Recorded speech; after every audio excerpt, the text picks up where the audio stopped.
Assalamualaikum warahmatullahi wabarakatuh. Kami dari kelompok 2, kelompok kesehatan mental kelas E, akan mempresentasikan hasil diskusi kelompok kami tentang Ibnu Sina dalam perspektif kesehatan mental. Sebelumnya, perkenalkan anggota kelompok kami. Yang pertama, saya Rahma Aura Yuliani dengan NIM 184. Dan saya Tasya Sekina dengan NIM 195. Saya Zakian Dana Mulia Rasya dengan NIM 227. Saya Syafira Diulandari dengan NIM 204. Untuk materi yang pertama adalah kesehatan mental Islami yang akan disampaikan oleh saya. Materi yang pertama adalah pengertian kesehatan mental Islami. Sebelumnya kita akan membahas dulu apa itu definisi dari kesehatan mental. Kesehatan mental merupakan dua kata yang dialih bahasakan dari istilah mental hygiene, yaitu suatu disiplin ilmu yang membahas kesehatan mental atau kesehatan jiwa yang dalam bahasa Arab disebut al-sihah atau al-nafsiyah. Kesehatan mental adalah terhindarnya dari gejala gangguan jiwa atau nervous dan dari gejala-gejala penyakit psikis. Definisi ini banyak dianut di kalangan psikiatri atau kedokteran jiwa yang memandang manusia dari sudut sehat dan atau sakitnya. Kesehatan mental adalah kemampuan untuk menyesuaikan diri dengan dirinya sendiri, dengan orang lain dan masyarakat, serta lingkungan tempat ia hidup.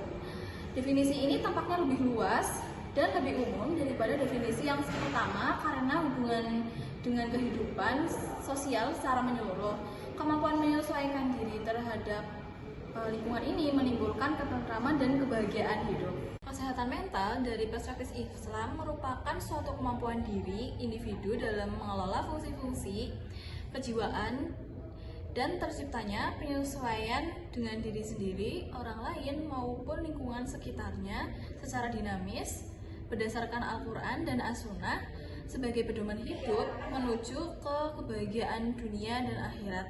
Pandangan Islam tentang gangguan jiwa tidak jauh berbeda dengan pandangan para ahli kesehatan mental pada umumnya. Adapun gangguan-gangguan mental dalam kesehatan mental Islami yaitu antara lain bisa kita lihat di PowerPoint ini, ada ria, ada iri, ada rakus, ada was-was, dan masih banyak lagi yang bisa kita baca yang semestinya kita hindari dan terjauh dari penyakit-penyakit mental tersebut. Peranan agama Islam dapat membantu manusia dalam mengobati jiwanya dan mencegahnya dari gangguan kejiwaan serta membina kondisi kesehatan mental. Baik, materi kedua akan dibawakan oleh saya sendiri tentang biografi Ibnu Sina. Baik, saya akan menjelaskan tentang biografi dari Ibnu Sina. Nama lengkap dari Ibnu Sina yaitu Abu Ali Husain bin Abdullah bin Hasan bin Ali bin Sina. Kemudian Ibnu Sina dilahirkan ibunya yang bernama Sutare yang berasal dari Bukhara. Ayahnya bernama Abdullah, ia adalah seorang sarjana yang dihormati berasal dari Baklan. Ibu Sina ia meninggal karena sakit biasa pada tahun 428 Hijriah bertepatan pada tahun 1037 Masehi dalam usia 58 tahun di Hamadan. Di dunia barat, ia dikenal dengan Afizan Nadan, dijuluki sebagai pangeran para dokter. Kemudian biografi pendidikan dari Ibnu Sina. Sejak kecil, Ibnu Sina memang menunjukkan daya intelektualitasnya serta ingatan yang kuat. Bukan hal yang mengherankan jika ia mampu menyerap ilmu dengan lebih baik dibanding teman sebayanya.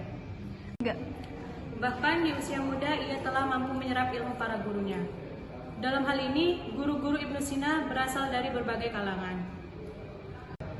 Disinilah ia belajar kepada gurunya yang bernama Abu Abdullah An-Nakili. Ia belajar banyak ilmu mulai dari Al-Quran, sastra, manitik, kedokteran, fisika, metafisika, astronomi, dan lain-lain. Sejak usia muda, Ibnu Sina telah menguasai disiplin ilmu tersebut. Bahkan saat usia 10 tahun, Ibnu Sina telah melafalkan Al-Quran. Ibnu Sina mulai mempelajari ilmu kedokteran pada usia 16 tahun. Tidak hanya belajar teori, ia juga mempraktikkannya. Lalu Ibnu Sina pergi ke desa-desa untuk mengobati orang miskin dan tidak mampu, serta menjadi guru bagi anak-anak mereka. Dari pengalaman itulah, ia banyak menemukan metode dan obat-obatan baru. Ia memperoleh status lebih sebagai dokter yang berkualitas pada usia 18 tahun. Menjelang akhir hayatnya, Ibnu Sina menjadi pelayan penguasa Kakui bernama Muhammad bin Rustam Dusmanziar. Di sana ia diangkat sebagai dokter umum, penasihat sastra dan sains, bahkan sering diikutkan dalam kampanye politik. Dan meskipun umurnya hanya 58 tahun, kontribusi Ibnu Sina bagi perkembangan ilmu pengetahuan termasuk psikologi sangat tidak ternilai banyaknya. Di usianya yang masih muda yaitu umur 10 tahun, ia sudah bisa menyelesaikan hafalan Al-Qur'annya. Ibnu Sina juga memiliki karya-karya sehingga ia disebut sebagai seorang filosof, dan karya-karya filsafatnya yaitu ada 3. Filsafat emanasi atau faid, kemudian filsafat wujud atau ketuhanan, dan filsafat an-nusuk atau jiwa. Materi yang ketiga akan dibacakan oleh saya, yaitu tentang pemikiran Ibnu Sina tentang kesehatan mental Islam. Ibnu Sina mendefinisikan jiwa sebagai kesempurnaan awal yang dengannya spesies menjadi sempurna sehingga manusia yang nyata. Ia membagi jiwa dalam 3 bagian, yaitu jiwa nabati, jiwa hewani, dan jiwa rasional. Di dalam jiwa nabati terdapat aspek yang mengandung 3 daya, yaitu yang pertama, daya nutrisi yang berfungsi untuk mengolah makanan menjadi bentuk tubuh. Yang kedua, daya pertumbuhan yang berfungsi untuk pengolahan makanan yang telah diresap tubuh agar mencapai kesempurnaan pertumbuhan dan perkembangan tubuh. Dan yang ketiga, ada daya generatif yang merupakan daya untuk pengolahan secara harmonis unsur-unsur makanan yang ada di dalam tubuh sehingga menghasilkan pertumbuhan dan perkembangan tubuh yang sempurna. Berikutnya ada jiwa hewani. Aspek ini mengandung 2 daya, yaitu daya penggerak dan daya persepsi. Daya penggerak terbagi menjadi 2, yaitu daya hasrat, yaitu daya yang berfungsi untuk mendorong perealisasian berbagai bentuk khayalan tentang hal-hal yang diinginkan dan tidak diinginkan. Daya ini terdiri dari 2 bagian, yaitu syahwat, merupakan dorongan untuk mencapai sesuatu yang menimbulkan kenikmatan, dan emosi yang merupakan dorongan untuk melawan sesuatu yang membahayakan, merusak, dan meninggalkan pencapaian tujuan. Kemudian yang kedua ada daya motorik, berfungsi untuk melakukan hasrat yang muncul dalam bentuk motorik untuk mencapai tujuan yang diinginkan. Daya persepsi terbagi menjadi 2, yaitu indera internal dan eksternal. Kalau kita lihat dari pendapat Ibnu Sina di atas mengenai jiwa, makna sifat seorang manusia itu tergantung kepada jiwa tersebut. Jika jiwa tumbuhan dan hewan yang tumbuh atau menetap pada dirinya, maka orang itu akan menyerupai binatang. Namun, jika sifat manusia yang tumbuh di dalam dirinya, orang itu akan menyerupai dengan malaikat yang lebih dekat dari kesempurnaan.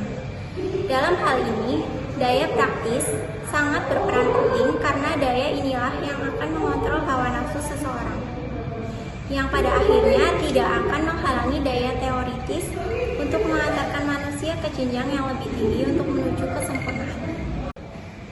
Menurut Ibnu Sina, sebagaimana di dalam syarif ada beberapa pernyataan tentang kesehatan mental, yakni yang pertama, hasrat dan dorongan jiwa mengikuti imajinasi. Dalam hal ini, imajinasilah yang mendorong kehendak hasrat yang diinginkan.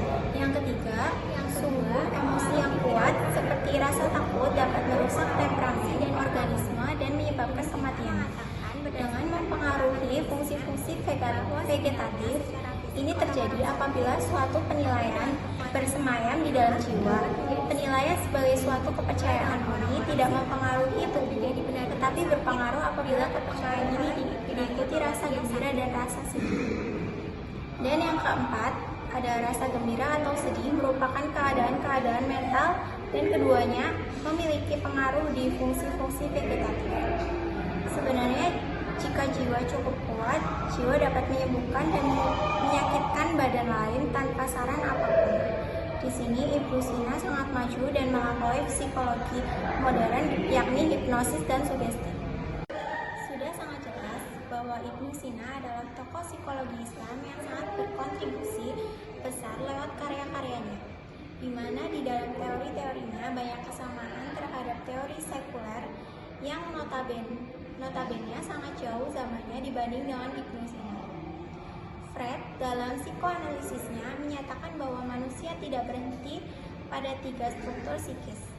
Teori pokoknya adalah id, superego, dan ego, yang sangat jelas persis dengan apa yang diungkapkan oleh Ibnu Sina. Hanya saja nilai Ibnu Sina sangat bersandar pada Al-Quran dan hadis dan tak merupakan aspek psikologi maupun kognitif manusia. Materi yang terakhir akan dipaparkan oleh saya yaitu tentang gangguan mental menurut Ibnu Sina. Ibnu Sina berbicara beberapa permasalahan mental seperti halnya depresi, kecemasan, dan gangguan kepribadian. Tentunya hal ini harus ditangani secara holistik dengan menggunakan pengobatan herbal ataupun obat-obatan yang dianjurkan dokter serta terapi dan latihan relaksasi. Terdapat pula pernyataan dari Ibnu Sina bahwasanya masalah mental haruslah ditangani dengan baik. Jika tidak, maka akan memperburuk dan mempengaruhi kualitas hidup seseorang. Konsep yang ditawarkan Ibnu Sina terkait penanganan masalah mental mengacu pada konsep keseimbangan dan harmoni antara anima, jiwa atau aspek mental dan korpus, tubuh atau aspek fisik. Ibnu Sina berpendapat bahwa masalah mental seringkali disebabkan oleh ketidakseimbangan antara anima dan korpus, dan penanganannya sendiri harus mencakup pengobatan kedua aspek tersebut. Ibnu Sina menekankan pula untuk mendapatkan kebahagiaan yang utuh dimulai dari diri sendiri, artinya manusia yang bahagia apabila ia dapat mengenali dirinya sendiri dan tidak mengafirmasi hal negatif dari luar diri manusia itu sendiri. Maka dari itu manusia yang bahagia akan cenderung memfungsikan jiwa dan rasio sebaik mungkin. Karena pikiran yang baik akan melahirkan perbuatan yang baik, perbuatan yang baik akan membentuk karakter jiwa yang baik, dan tentunya ini akan mempengaruhi kehidupan dan sebagai sumber kebahagiaan. Kondisi mental seseorang tak dapat dianggap remeh, karena apabila kesehatan mental seseorang terganggu, maka ia akan mengalami gangguan suasana hati, kemampuan berpikir, dan kendali emosi yang mengarah pada perilaku untuk dirinya sendiri dan orang di sekitarnya. Perhatian terhadap kesehatan mental bukan hanya berkaitan dengan individu, tetapi juga dengan masyarakat secara keseluruhan. Dalam lingkungan yang mendukung dan peduli terhadap kesehatan mental, individu cenderung merasa lebih dihargai, lebih termotivasi, dan lebih mampu untuk menghadapi berbagai rintangan dalam hidup. Kesehatan mental merupakan salah satu aspek penting dalam kehidupan manusia. Masalah kesehatan mental tidak hanya mempengaruhi individu secara pribadi, tetapi juga berdampak pada keluarga, masyarakat, dan bahkan seluruh peradaban manusia. Dalam konteks ini, pemikiran tokoh-tokoh agama dan pemikir spiritual memiliki potensi untuk memberikan pandangan yang berharga tentang kesehatan mental, termasuk di dalamnya dalam perspektif Islam. Dalam Islam, kesehatan mental manusia dianggap sebagai bagian penting dari keseimbangan dan keharmonisan kehidupan.